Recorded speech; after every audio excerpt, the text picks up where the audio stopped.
Well, so the Vise is working phenomenal. It's absolutely amazing. This is probably one of the builds that I've been happiest with this year so far, and I'm going to get a lot of use out of this. Now, what happened here is I actually broke this. I was clamping in a big chunk of wood like this, and I mean, I was reefing on it. I was trying to, just see how much power I could get behind this, and it was a lot of power. So I ended up actually, well, it's hard to see now because I glued it up, but I actually ended up breaking this off. So what I'm going to do is I'll add a second piece of material here, and I may even go down to the hardware store and get one of those steel L brackets and put one on both sides of each of these clamps, and then just screw through that. That might be a better option. I don't know, I like the idea of keeping it wood, but yeah, I think I'll just put another chunk of wood on here, maybe do a couple of quarter bolts through this to kind of give it some clamp, some extra oomph. So, but all in all, I got to tell you, I'm thrilled with this build, guys. So if you didn't quite catch everything in the other videos, let's kind of go over this real quick so I can break this down to the fundamentals of how it all works. Okay, so the bars, they slide back and forth in the housing that we built in the other video. Now, when it sits kind of at an angle here, and you can see that because it tends to want to sit on the bottom of that angle, which is handy because then it makes it easy to move in and out. So you put your piece of wood in, push it up tight against it, and then you just grab the bar here and push. And I don't want to over clamp until I get that situation taken care of. And in one of the next videos coming up, I'll mention that on the main channel so everybody sees, what's going on there. And you can get just a tremendous force of clamping force on here. I was shaking my whole bench earlier, and it was pretty impressive. So the clamping action, again, is really simple. It's just a couple of wedges that are pushed into the stanchions. When I actuate the handle, you can see those wedges kind of popping out. So it's really, really, really a simple system. It looks a bit, maybe it might look a bit complicated, but it's really not. It's a handle that pushes two wedges out that in turn pushes this plate away from these stanchions. That's it.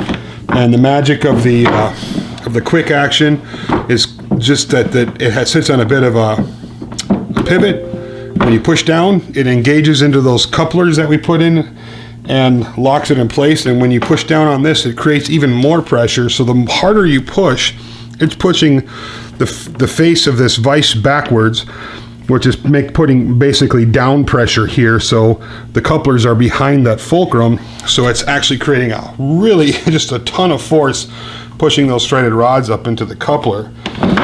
So it's awesome. And the reason I built this vise the way I did, first of all, I did not want anything in the center, like a threaded rod. I didn't want to go through the complication of having two threaded rods like you would see on a Moxon vise.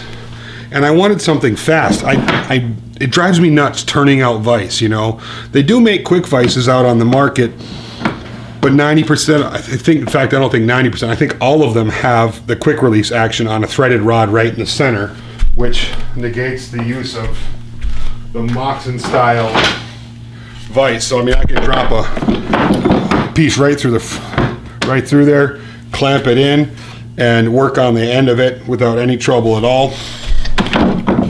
Again, I can put it on the side, no problem.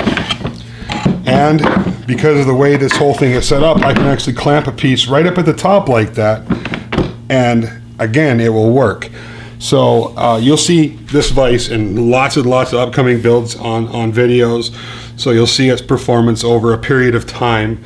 Now, I have an idea for a simpler version of this, which will work basically the same way, minus the springs. You won't have a need for the bolts with the springs sticking out into the world. This will be a little bit, the whole head and handle and everything will be a bit narrower, and it'll be easier to build. So I will definitely have plans out for that when I get time to do that. So I'm not sure when I will. My family and I are going on vacation here shortly, so when I get back and get some of the other builds out of the way, I'll do that. So, but anyway, I wanted to just do a quick, director's cut, talk about the clamp itself, and I can't tell you how happy I am with the results. I wish I would have done something a little bit different here, maybe beefed it up a little bit more, or done some finger joints or something. But you can put so much force on it with this that I think having some metal backer or just some thicker pieces will be better for future. Like if I build another homemade one, this will be a 4-inch slide or maybe a 3.5-inch slide. This will be thicker, and I'll have some more support in here, because it's just impressive at how much pressure you can put on with this. So for those of you who are wondering, do you need to actually, lock it? There's so much pressure right here on these that you don't have to worry about this thing, coming out. When it's locked in place, it's locked in place. And you don't have to worry about that coming out and falling when you're working on a piece, if you're chiseling or a dovetail or something like that. So I think a couple of changes I'll make though. Instead of having the handle way down here, so you got to really push on it down there, I'll put the handle in more of a horizontal position, so you'll just push down, and that'll lock it in, and then pull up instead of having to get down here and kind of. But I think that's about it for this video. Thank you for coming to the director's cut video and checking it out. I'll have more director's cut videos on builds like this that I think deserve a little bit more explanation than what I can slam into a 5-10 minute video on my main channel.